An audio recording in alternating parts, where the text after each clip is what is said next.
What it is, it's your boy DJ Melly. You're now locked in on the world famous and syndicated The Cage Sports Show, streaming live on all major platforms. If you are listening or watching on the YouTube channel, please make sure you like, comment, and subscribe. And if you are on the Plug Radio, I salute to you, because the app download is how I stay in business and how I keep sponsors happy. Because guess what? More downloads equal more opportunity for them to get paid. More opportunity for them to get paid equals more opportunity for me to stay on radio. Y'all see how these things work, ladies and gentlemen. But listen, today we're not just going to talk sports. We're going to talk opportunity. You know, me being DJ Melly Mel, I have the pleasure of interacting with people on a daily basis, man. And today's going to be a big show, especially for players, coaches, and anybody trying to understand this new era of basketball, NILs, recruiting, and what it really means when we talk about exposure. You know, what it means when we say branding, and knowing how to move the right way matters even more.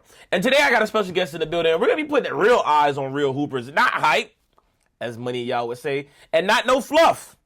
The real exposure on the Front Office Friday. Ladies and gentlemen, I have the owner of CBB Exposure and the proud sponsor of Front Office Fridays live in the building with us today. Coach, how are we doing today? I got to give a round of applause. I got to from our... There we go. Man, happy to be here, man. Happy to be here. Man, Coach, you came long and far, and I appreciate you. For those that don't know, man, you're based out of Miami, Florida, so you took the drive to come hang out with me and hopefully be on the good side of social media today. Because as you can clearly see, I be on the bad side. Yeah, they give me a hard time, but I love it. You know, and I think this is going to be one of the most anticipated shows for a couple of reasons.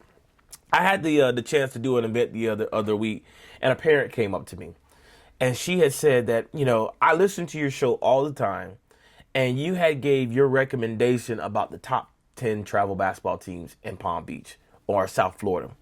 And because of your segment, I actually took my kid to that program. And so I want to say thank you. And that stuck out to me for two reasons. Number one, it always a joy when you get a chance to get those testimonies because people are actually listening to you, number one. But then also, too, is to see that what we say on social media, what we say on the radio holds weight to a lot of these parents.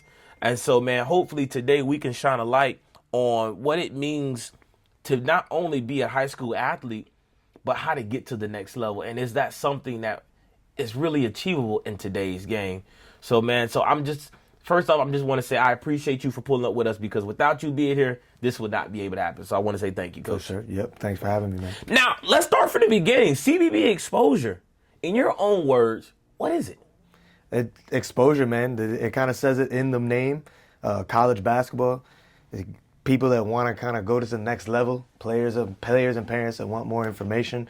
But in my own words, I'd say college basketball exposure, a realistic opportunity for high school and college transfers to get a chance at the next level. Now, CBB Exposure, what made you want to create or start this type of platform? My own personal journey, you know, my own personal basketball journey. I didn't have a traditional basketball journey.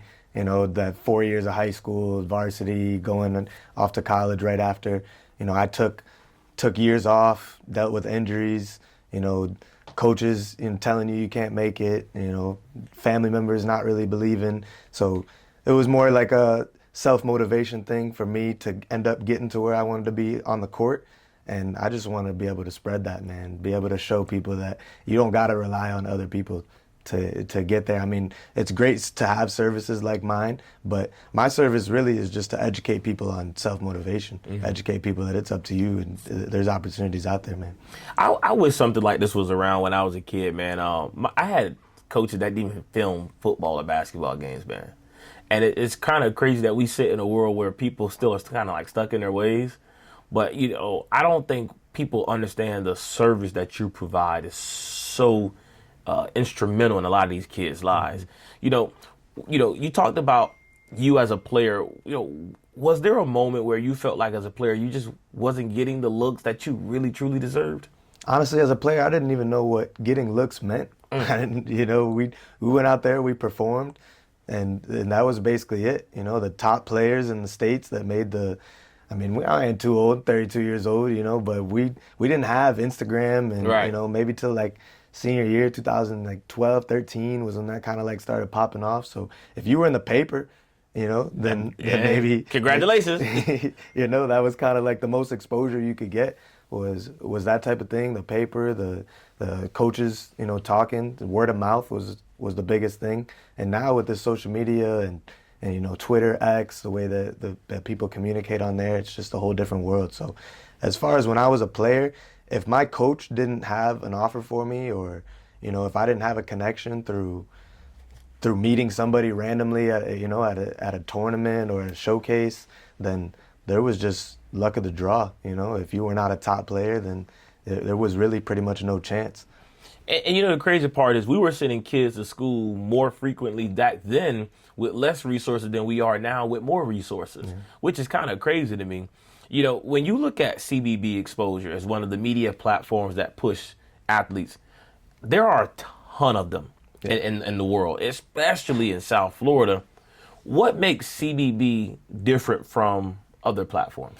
Well, like you said, there's, just in South Florida, as far as basketball programs in general, because even travel basketball programs will claim exposure now, and a lot of them do. A lot of them are able to give kids exposure, but for actual recruiting services, I mean, the competition that we've got, is former professionals, former, college Division I coaches that, maybe are out of the coaching game, but now they've got a recruiting service. So I'd say the difference, I do have, and the people that we work with do have a lot of playing and coaching experience, but it's just more personalized, man. We want to show, the reasoning and the sincerity behind it, why we're doing it. It's not a full-time job. I coach at a high school, I help out with recruiting at colleges and have, like everybody else, have jobs. But this is more of, it's more of a side thing right now. And, we're growing it to eventually become a worldwide thing that we can turn into. But, the difference I'd say the main difference is the sincerity. Like, we're really actually trying to help. We're trying to help people. We have Zoom meetings. We don't just add you to a website, pay the fee, and you come and hope that people, view you online. Like, we'll talk to you. We'll tell you what's realistic, what's not realistic. We'll have conversations with your parents. A lot of the times the parents believe in dreams, or they'll tell them that they believe in dreams. But, at the end of the day, they just want them to go to college. They want them, they want them to pursue and be passionate about something. But one thing parents don't know is that they can be a big part of an actual basketball program and play and be on the court, and all the different levels of basketball. Like, I've talked to people don't even know what NAI is. People don't know that USCAA exists, that NCCAA exists. Just that in general, just that information is very valuable. Yeah, the crazy part about it, because, I did this something similar as you for about 7-8 years working with the NCAA, like, after I got done coaching in college, and you'll be surprised that parents only see Division I. They don't. First of all, they don't even know the difference between Division I or Division II. They'll just simply tell you, how good the programs are. That has nothing to do with it. It's enrollment, the size of the school. That is really it. And like a lot of these parents, man, they're stuck in this matrix, man, and it's crazy. I had a parent say, hey, I want my son to go to a Division I school. Okay, give me a list of Division I schools. Bom, bom, bom, bom, bom. Okay, cool, no problem. Send me your NCAA clearinghouse number. What's that? Oh, you're not going to Division I as a senior at this point in your life. I mean, because you don't even exist. So that to me is extremely, extremely crazy. And I want to add that one of the things that really, really impressed me about the company was that when we were doing like our vetting and I was talking to my producers and my board of directors, I said, hey man, I like this company. I want this company to be a sponsor. So they go do their own research and their own homework. And one of the things that kept coming up was he's very selective with his players. It's not just a money grab. It's not just, let me go get this 5'4" player, get him to pay because he got the money and then I'll take him. It's more about, I want a proven track record for putting kids into school. So the question I have for you is CBB exposure, is it only for the elite or the guys that probably are college bound, or can we get a hooper that may be overlooked in a sense? Yeah, you could definitely get guys. I mean, it's for guys that are overlooked. That's kind of what it is, because the guys that are not overlooked got offers. The guys that are not overlooked got help. They got interest. Coaches, And a big thing that I think that people overlook is that sending a player to college, it helps a coach elevate. You get me? If I'm a high school coach and I'm able to send 2 of my players to college, 3, 4 of my players to college, it's now going to elevate me as a coach. It's going to elevate my reputation, my credibility, and my career. So coaches want to send guys to college, but they want to focus on guys that they know for sure they can get into college. So that's their top scorer, that's their top rebounder, that's the guy that's ranked in the county, But what about the guy that's getting that guy the ball? What about the guy that's backing him up? That's when he gets in foul trouble. What about the transfer that got there that year and thought that he was going to play a role and wasn't able to get the role that he wanted, but he could still go. So this is what the program is more for, and obviously we'll help out guys, Division I guys with offers, try to get them more offers, but and things that we sponsor and things that we partner with is unsigned programs, unsigned showcases, players that are unsigned, that don't have current interest, and then we create interest. We out of nothing. It essentially is just your skill level and your commitment. So yeah, that's basically like the rundown of it. And before we cut to a quick commercial break, I'll say this about it is that a lot of times you have scouting services that want to help that kid that is a 5-star, 4-star, but the reality is they were going Division I with or without you. Yeah. I mean, like 6'7", can windmill, shoot 40% from 3-point line, can defend multiple positions. He was gonna go to Florida State without your help. But it's more so that kid that may be a 1 or 2-star, but still get busy. Ja Morant was a 2-star athlete. Bam Adebayo was a 3-star athlete, 2-star athlete. So there are guys that need that extra support to get to the next level. And once they get there, hey, I always tell people it's not how many minutes you play. It's about where you play and the opportunity that you take advantage of. Yes, sir. So with that being said, we're going to take a quick commercial break, but stay tuned after a moment from our sponsors. Athletes, parents, let's talk real recruiting for a second. If you're trying to figure out scholarships, NILs, transfers, or how to actually get seen by college coaches, CBB Exposure is the blueprint. This isn't just hype. This is evaluation, education, and real connections. From film breakdowns to coaches' contact lists, showcases, and recruiting guidance, CBB Exposure helps athletes take control of their future.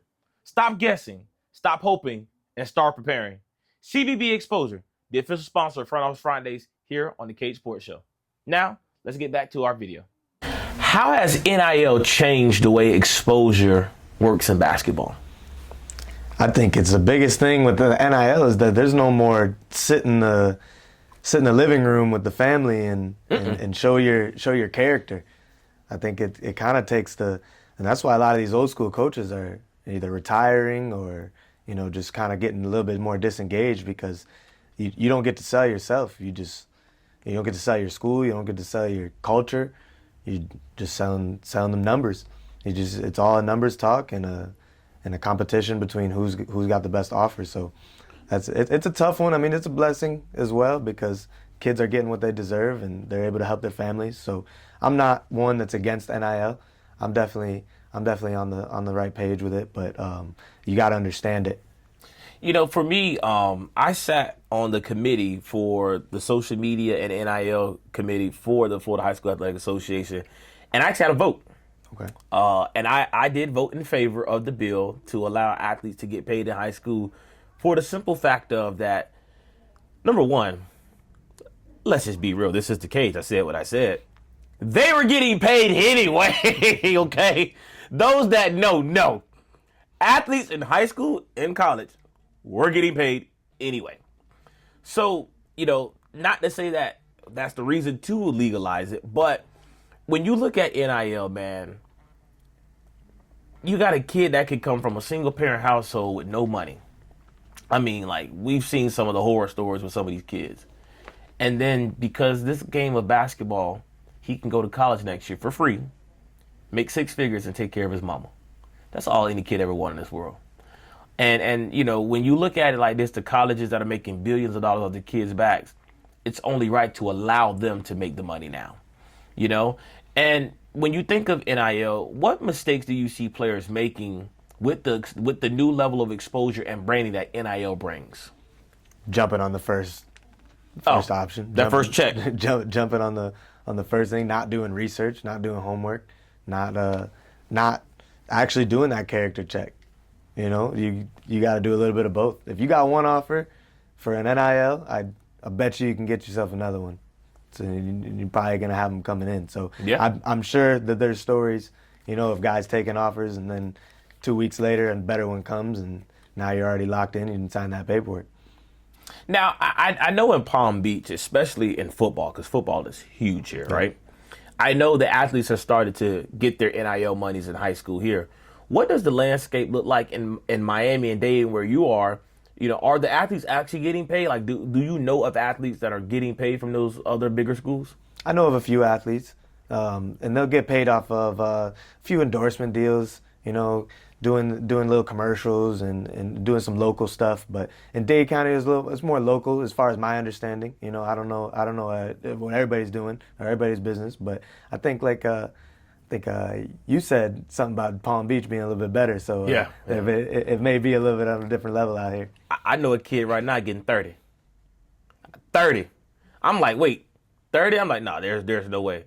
Then I happen to know the booster that, 30 for real. Now he got, I don't want to give away, but now he got gold chains. And I said, okay. And then he pulled up to school in a Tesla. Oh, yeah. He's not hiding it. Yeah, he's not hiding it. Okay, so when you think of exposure, is it just highlights or is there more to it?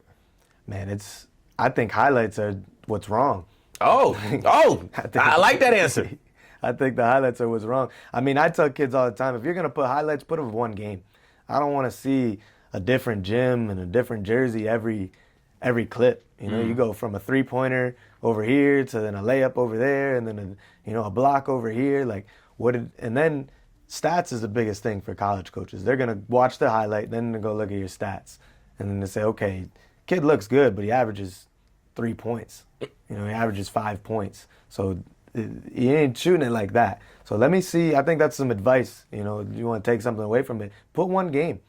If you had 24 and 7 in one game, put that 24 and 7 as, you know, that minute and a half clip. Because that's something that people pay attention to. They say, okay, this is the same game. This is the same half. They're going the same way. You know, they ain't even switched directions yet, and he's still getting off. So that's a big thing about our recruiting service is film evaluation. I think a lot of recruiting services claim film evaluation, and they'll just, you know, watch the film and say, yeah, it's good or you're good. But we'll get real specific with our film evaluation. Hey, take this clip out. You know, switch this clip to the beginning. Because if we're being realistic, you know, you having college experience coaching, me having, you know, 30 coaching, seconds. You know, and 30 seconds is generous.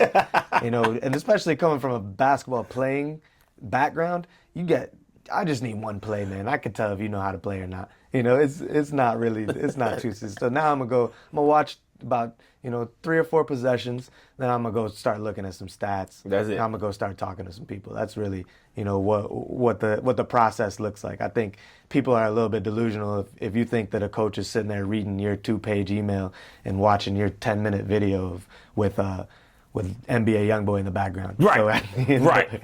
Which, you know, is a whole nother conversation. So I think just being able to be real particular about what film that you're putting out there. Sometimes you only got one chance to be seen, you know, by the person you want to be seen by. So that's something we offer. Now, I'm unapologetic about this, right? I think the biggest person that is the biggest headache in every recruiting process is the parent, right? You know, they won't say it, but I will. I can say this on the cage, right? What should parents understand the most that they don't? Man, parents, sometimes, you know, if you don't got a basketball background as a parent, if you haven't played, you know, at the college level or, you know, high school level, then a lot of times not that your opinion doesn't matter or is irrelevant. You know, I know this is Cage, so maybe we gotta say it. It'll be heard, you know. You know, but we go to the parents and we just want to know what their expectations are and what they know. You know, we got a recruiting service form with CBB that we get to evaluate players, and we got a player service form, we got a parent service form, and Sure enough, every time it's two different worlds. Player wants to go to Duke, parent wants them to go to the local community college, and Yeah. so just being on the same page, I think just talk to your kid and make sure that both of your guys' goals are aligned. And then, I think a lot of times the reason why the vision for the parents are different than the players is because some of the false hope that's given to the player early on. Can too much exposure hurt a player in the wrong way? And this is coming from somebody who does rankings for schools, right? And player rankings in high school.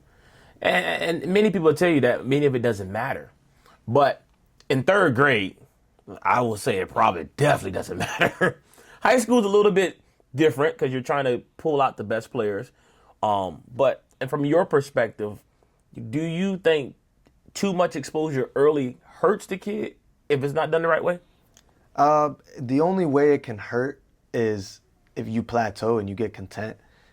I've seen it so many times of a kid being ranked in the 6th grade or ranked in the 4th grade as, best 11-year-old in the county, best 11-year-old in the state. And then now the parents and the kids, parents go on a trip, spend their college fund.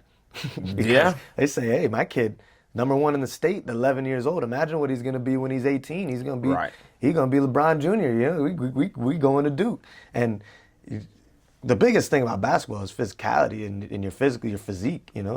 If you're 11 years old and you're 6'8", then you go spend that college fund, you'll be all right. But if you're a point guard and you're top, that just means your skill level is kind of above its time right now. And sure enough, 9 times out of 10, everybody catching up. So you can't get content. And I would say that I don't want to hurt people's businesses, that do 3rd grade nationals Yeah. and middle school, combines and stuff like that. And it's great to support your kids, support yourself, and go to those events. But as far as, banking on that being the end all be all, I think that's kind of where people get hurt with that. I think, the rankings are okay, in my opinion. The problem that I have is when kids don't take advantage of other things to keep the rankings high, i.e. training. Mm-hmm. People fail to realize that basketball is a 9-to-5 job. If you want to be in the NBA, that's what it is. You are a 9-to-5 employee. You travel when they say travel. You play when they say play. And a lot of these kids, man, they don't even take care of their bodies. They're not watching film. They don't even know how to watch film. They're not creating scouting reports. They don't know what a scouting report is. They don't know how to read a playbook. They just play games. They just play games. For me, like, my brain goes cuckoo when I'm in these situations as a spectator, because I'm like, how on God's green earth do you have a basketball game? You have not watched film. You have not put together a scouting report. You didn't go to bed early last night. Like that to me is crazy. So if I'm a kid, what should I be doing to make sure I'm prepared for college and when that moment hits?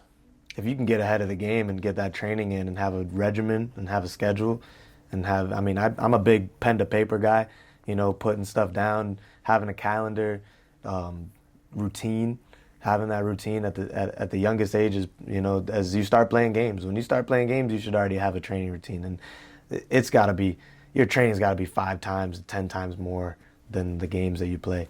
And I'm involved in travel basketball. I have travel basketball as part of my company as well, and it's great. But we do 1 tournament a month, and we can't do these 3 tournaments every weekend. We're going all these places. We're spending all this money. We're doing. Now your body's breaking down. When do you even have time? When do you have time to train? So, and I know we're gonna get into it, but that's the big difference with the international kids that we deal with, is that they prepared, with training and fundamentals for 2 months for one, World Cup style type of game where you travel out and you play against some talent for some other countries, and it's all a process for that specific thing. If I'm a player or a freshman, if I'm a freshman or a sophomore right now, and I go into the season, what should I be focused on? Since we're talking about gearing up before the season, actually playing, what should I be focused on outside of the training as well? Well, you got to get with your coach. You got to understand your role. If you spend the whole summer, the whole off season practicing threes, and you come in and coach got you at the 4, then essentially you wasted a lot of time. So if you know what school you're going to go to and you know the program, man, study the program. study the film of the past year. See what sets they're running. A lot of coaches, you're supposed to adjust to your team, but a lot of coaches run the same stuff from the year before. So you can get ahead of the game. I tell that. We help. Another thing we do at CBB is email templates. So we've got different templates that you could just fill in the blanks when you're gonna go to write an email to a coach. And one thing that we put in there is that we'll tell the kid to tell the coach that they watched film from the game, multiple games that team has played, and they say, okay, I can fill this role. I can play that style of basketball, because if you're an ISO guy and you go play for an old school coach that wants to pass and cut, then you could be as good as you want. You're not gonna thrive. So being familiar is the first thing, and then you go train on that specific thing. And then film, like you said, you got to break it down. Watch the shot you miss. Watch the shot, watch that good shot. If your coach claps up the shot, or you feel your team, has good energy on that shot and you miss it, go rep that out 100 times.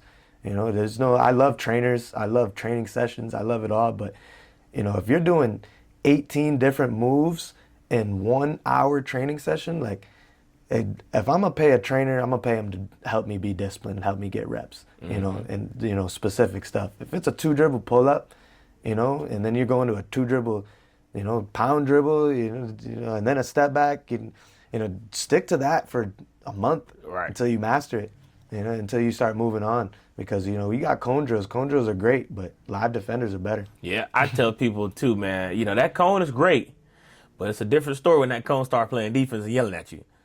And you said something that I really want to touch on, is that learn to play a role. That was some of the best advice that I had got from an NBA scout. When I was coaching, he was saying, man, you got to get players that understand their assignment. When you get to the next level, everybody can do what you do, and sometimes everybody can do it better than you can. So what most coaches want you to do is learn how to be good and a star in your own role. Guys get paid millions and millions of dollars to be a six man, to be a defender. Pat Beverly was one of those guys that he gave the example.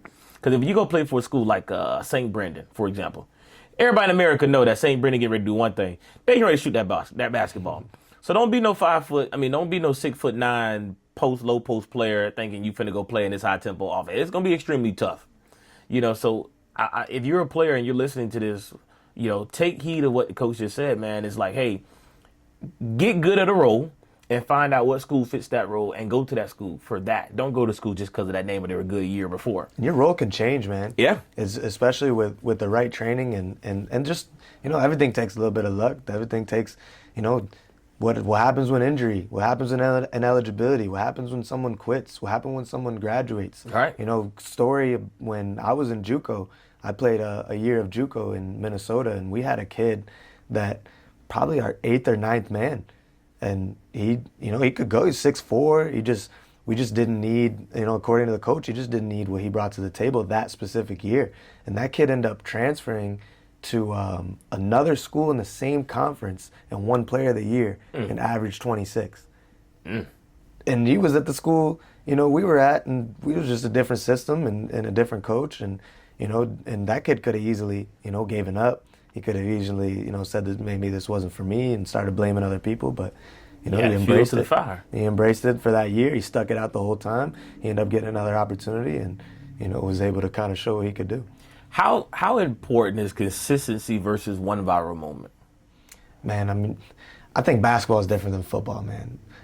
In football, I say it, man. If you you in the national championship, you grab yourself a pick six. Yeah. You're a field goal kicker, and you get a 60-yarder. They're gonna give you a look. But basketball, that one viral moment, you can look at.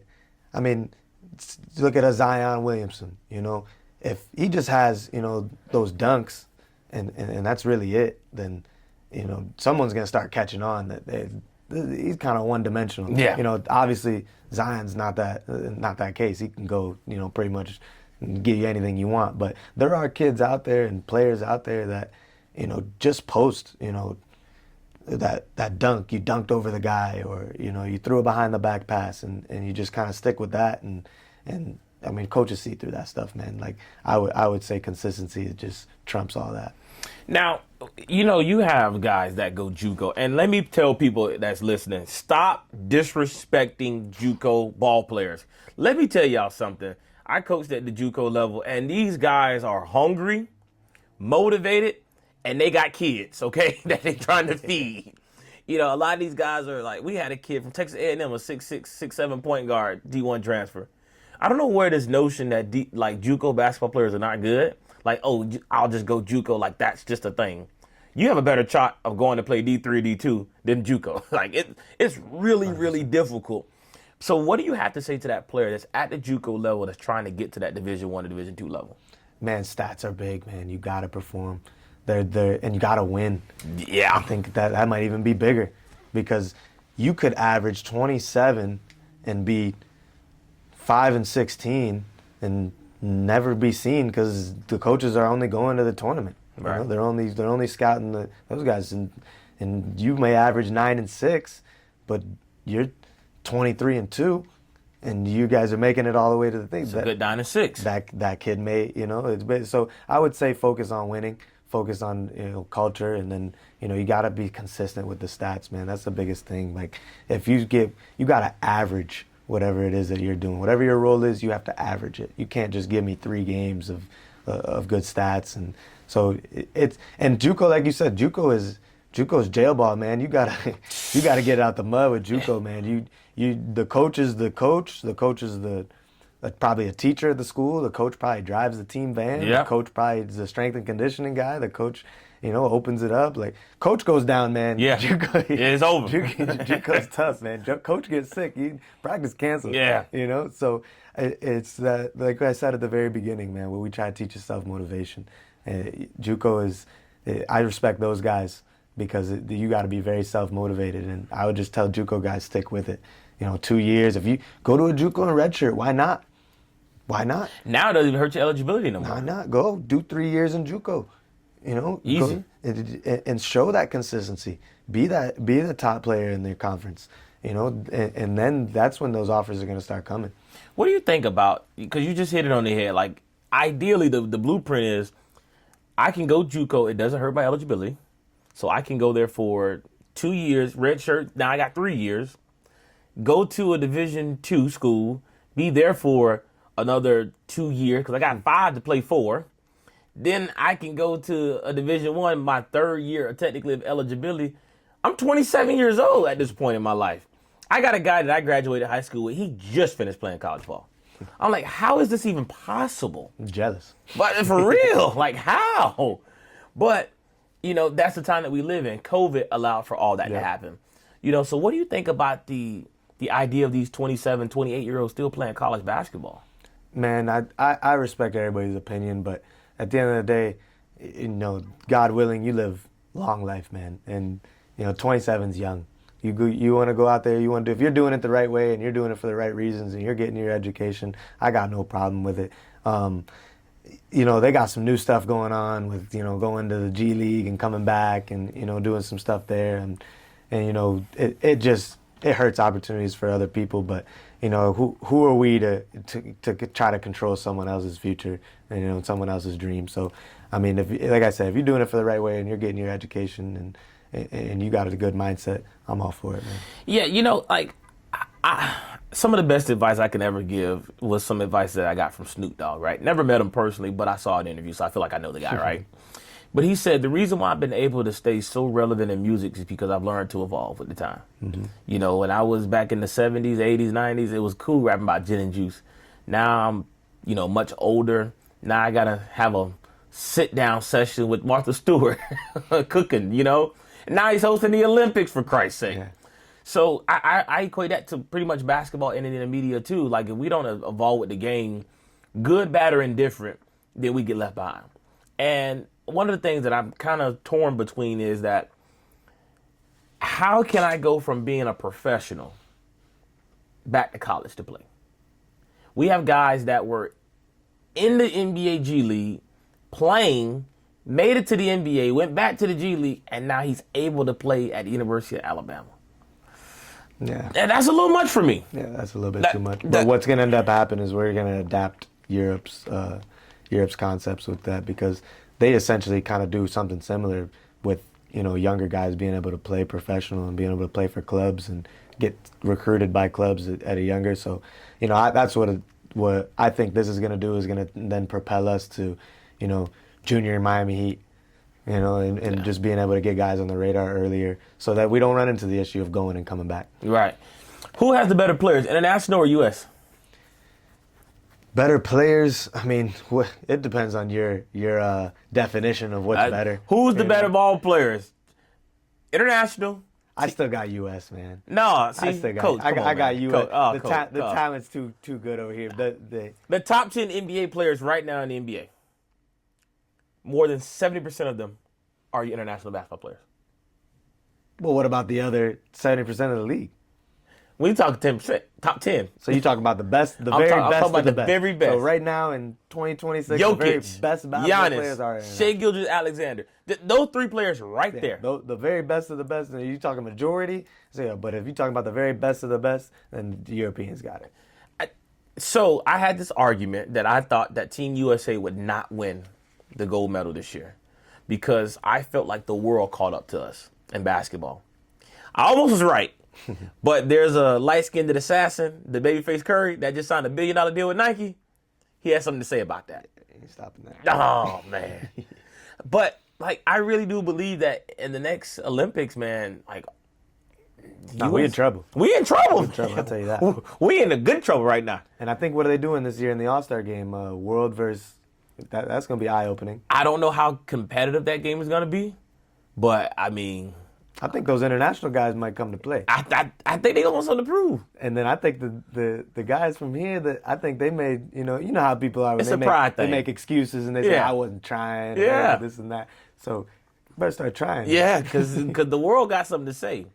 In your program, you actually work with international players. So talk to me about how, you're able to incorporate the international level recruiting.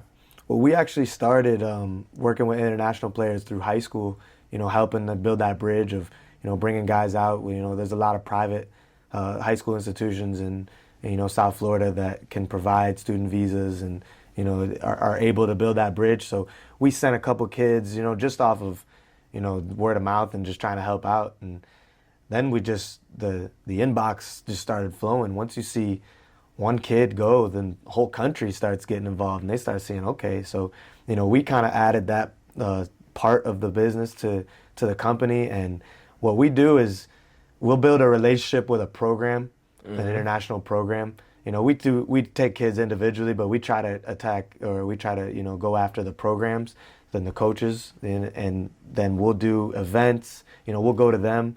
We did a camp in Panama, and I mean, once we put it out there, it was a 2-day camp. We had 70 kids each day. Oh, man. And that was just high school kids trying to come for high school. That wasn't even pro. That wasn't even college or pro.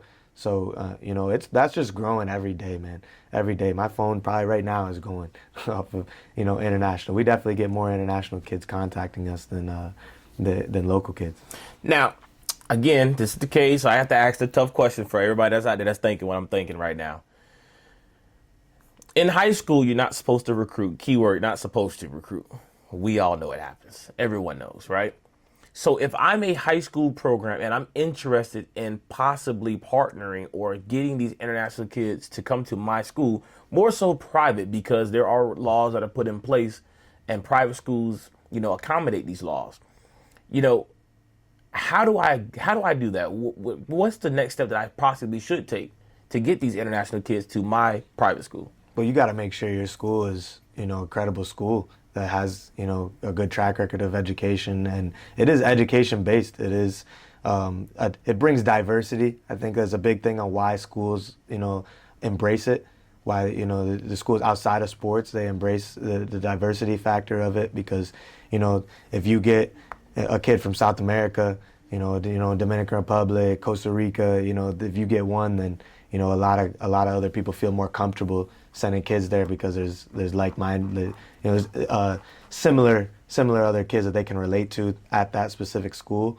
But coaches that want international players, like you said, it's not, technically, it's frowned upon to recruit at the private school level, and a lot of people don't know about the SIAA, which is the independent level. It's the Wild Wild West over there, boy. I'm pretty sure they can do pretty much anything. Boy, they housing and paying. They could do so you just got to take an education approach to it, and an opportunity approach. Anytime you got to go through the embassy. You got to schedule an appointment with the embassy in their country. They have to go there and they have to, claim why they want to come here. And you can't go over there talking about you want to come over here to play basketball. You got to go, And it is reality, the fact that the education system here, is just, 9 times out of 10 better than what they've got going on. So it gives them more opportunity to get into, 4-year university here if you come to high school over here. So that's the main approach we take. And then basketball is like an extracurricular activity that then allows them to receive scholarships. And have fun. Before we cut to our last commercial break, Coach, I have to ask you this question. What traits do you more particularly look for or stands out to you the most beyond points and stats? Teammate, what type of teammate you are. A lot of coaches, you'll hear coaches say, we want this and that, about character and this. And a lot of them, you want skill, man. You want size. You want athleticism. That's what you mainly want. But you can't, there's thousands, millions of kids out there with size and athleticism. So I just say that if you want to stand out over another kid that's the same size as you and the same skill set as you just got to be a good teammate, man. You got to be able to come out of the game and embrace coming out of the game and knowing you're going back in. I think that's probably the biggest thing, how you acting when you're losing, how you acting when you're winning. Being consistently you. That's a big phrase. I love that one. Be consistently you. I use that phrase. I'd say just be consistently you. If I see a roller coaster of emotions, then I'm going to go look for a kid that doesn't have a roller coaster of emotions. And if you do, you better be a stud, man, that we can't, undeniable. I will put up with you for as long as you are producing, but the second you don't produce, I got a problem. Then you're replaceable. You are replaceable. That was a bomb drop. Stay tuned on the Plug Radio. This your boy DJ Melly Mel. Athletes, parents, let's talk real recruiting for a second. If you're trying to figure out scholarships, NILs, transfers, or how to actually get seen by college coaches, CBB Exposure is the blueprint. This isn't just hype. This is evaluation, education, and real connections. From film breakdowns to coaches' contact lists, showcases, and recruiting guidance, CBB Exposure helps athletes take control of their future. Stop guessing, stop hoping, and start preparing. CBB Exposure, the official sponsor of Front Office Fridays here on the Cage Sports Show. Highlights getting you offers. I'd say just offers, man. Highlights doesn't get you offers, Coach? I would just, let's just put it broad. Offers. Somebody say they got an offer, chances are they don't got no offer. If the kid posts the offer, and the school don't repost the offer, if the school don't post the offer and the kid rather got to repost it. If you got to post your own offer, you didn't have an offer. I've been saying it for years. Every offer ain't created equally. There's committable offers and there's non-committable offers. There's a whole lot of non-committable offers be rolling around. And then on top of that, I ain't gonna get into the fact that these coaches be buying these offers just to be able to say it.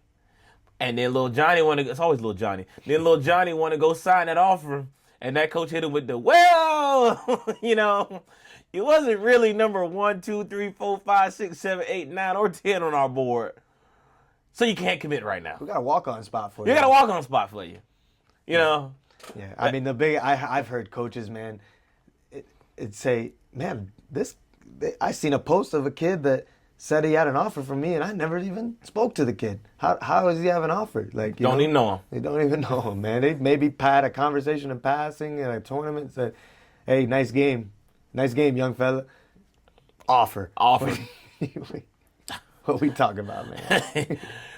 One thing every hooper should stop doing immediately. Too many games. Stop not training. Stop. You gotta stop with social media, man. You gotta stop with if you're trying to play college basketball, your social media better be clean. We're just in such a social media phase. We could just use social media every time we answer a question, man. And you got you got a picture of you and you're holding a gun At the gas station with the pump and the cat should be about to blow. I can't stand that pose. And even it don't even got to be that deep. It don't even got to be that extreme. Like, just what's up with these zero posts? Can we talk about that for a second? Why do I have to? I get so many followers. I could only probably say almost 50% of these kids got zero posts. So what is it that you're doing on social media with zero posts? I don't. Maybe I'm old. Maybe I'm unk now. I refuse to be in the unk category. I am still big bro. I refuse to put myself in the unk category. I try not to, but I ask these guys, say, what do you got zero posts for, man? What's that? And then the fact that when I go on your Instagram, but you're a basketball player and want to go Division I don't see nothing basketball related on your page. And then don't even get me started about your username, because your username is supposed to be your first last name in the year that you're graduating, but they got Jigaboo Baby 5557. I'm like, come on, like, how am I supposed to find you on social media? Like young killer, like. Yeah. I don't want any killers. I don't. I would like non-killers. Exactly. Maybe you put that as your username, not a killer. What's one of the most underrated skills that you see in kids nowadays? Rebounding, man. Yeah, they suck at that. Rebounding, like, if you're not tall, you gotta box them out. You gotta, let's say competing. Let's just say competing. That's all rebounding is heart and effort. Let's just say competing, man. We're in a training session. We're in a training session era right now. We're in a training era, and I'm guilty of it too. I train kids. I gotta check myself sometimes. Like, what are we doing, man? You got 2 rebounds a game, and you're 6'5". Oh, unacceptable. Like, let's throw some bodies at you, and let's train 20 minutes of rebounding, man. Man, I used to hate my coach, Coach Lake. So shout out to Coach Lake, head coach of Red Guards. Got a big one tonight. But Coach Lake had this thing called the gauntlet drill, where he'll put all 15 of us in the paint, and you're not allowed to leave the paint, right? And he'll make you just rebound. And the only way to get out the game is to get 10 rebounds. I'm 5'6", Coach. Can you imagine me for 30 minutes in this paint with 6'5", 6'6", 6'4", 6'3"? I'm always the last in this drill. And I'll never forget one day I actually did win the drill. I got off first.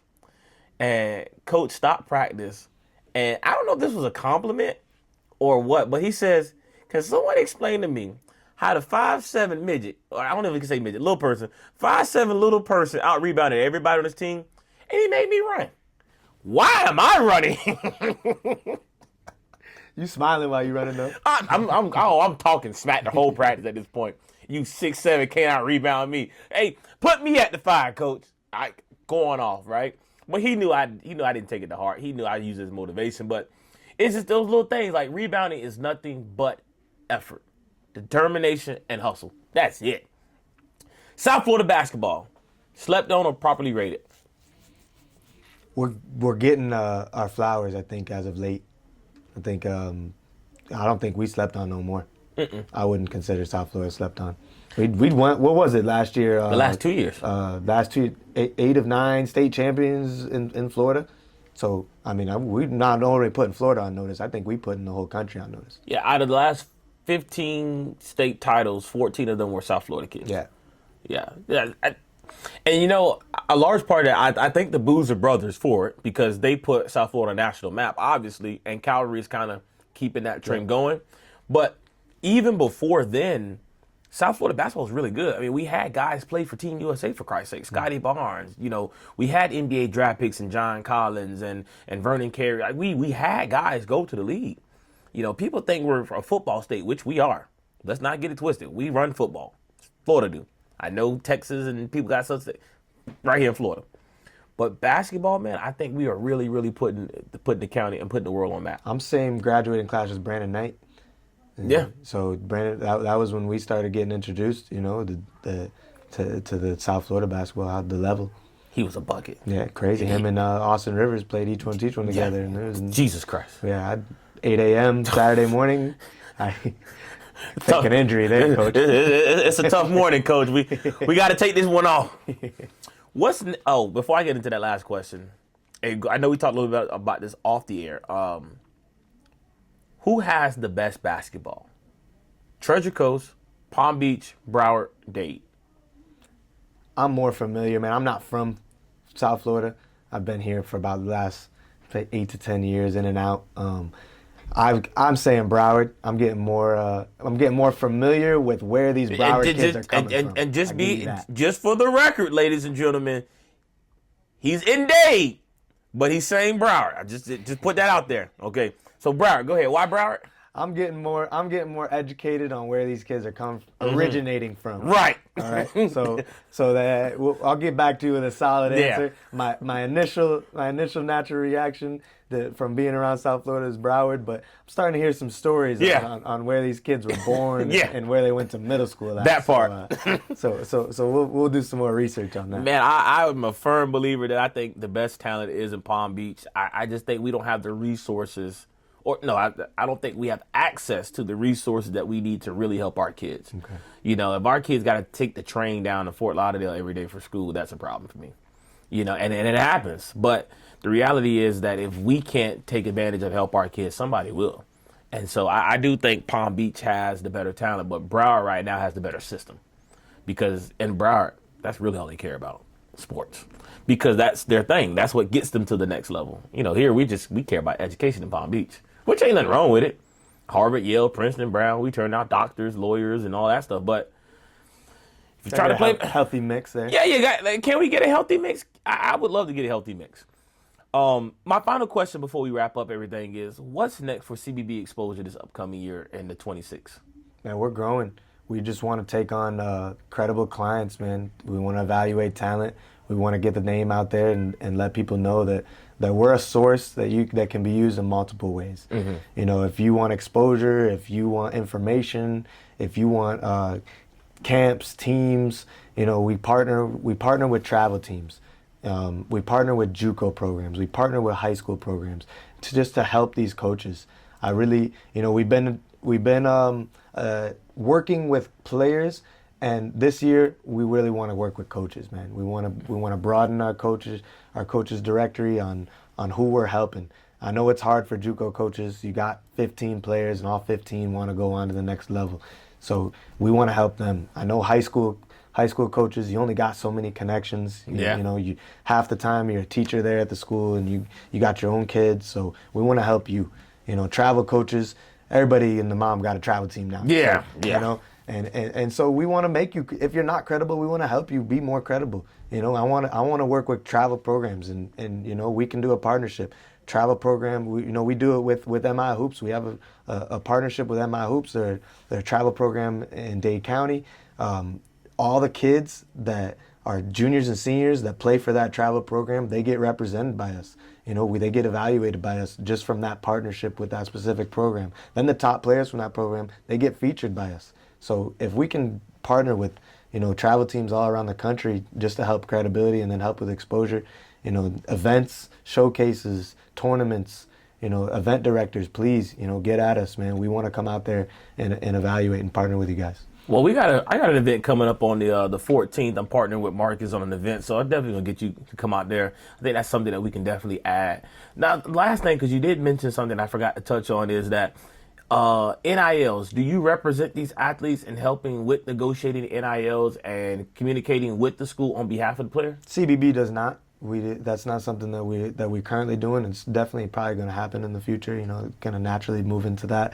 But we do have partnerships with companies that do have NILs and representation, so we can point you in the right direction. There it is. Okay. Well, this is your boy DJ Melly Mel. You can find me on Instagram at @TheRealMellyMel on all platforms. Make sure you follow the Cage Sports Show on all platforms. The Cage Sports Show _ in between each of those words. And then, Coach, where can people find you on social media? We're CBB _exposure. On both X and Instagram, we got the same username. Our phone number is going to play on the commercial. You guys can go on that. You can contact, text services at mia-hoops.com with our partner there. I mean, Instagram, I would say, is our biggest wave right now. And that's what it is. And guys, listen, make sure you stay tuned for the Midday Mix. We got a lot of stuff coming up later on tonight. And guys, if you haven't already, Don't forget, May 16th is going down the All Music Festival. All genres of music will be represented at the All Music Festival going down in 10801 Indian Town, Fox Brown Road. And your boy DJ Mel will be there live in person. Want to give a special shout out to all of our beautiful sponsors, Two Brother Mobile Auto Repair Service. Why sit and wait at our dealership or repair shop when they can simply come to you, servicing all of Palm Beach County and Broward County. But more particularly, want to give a major shout out to the official sponsor of Front Office Friday here on the K Sports Show. That is CBB Exposure Basketball, making sure giving these kids an opportunity to play at the next level. So if you haven't already, please make sure you like, comment, and subscribe to the YouTube channel. And also, if you listen to us on the radio app, tell a friend. Download us, available in the Google Play and the Apple Store. All your available Alexa playlists, anything that got internet, you can find our Plug Radio app. So I just want to say thank you, and may God bless you.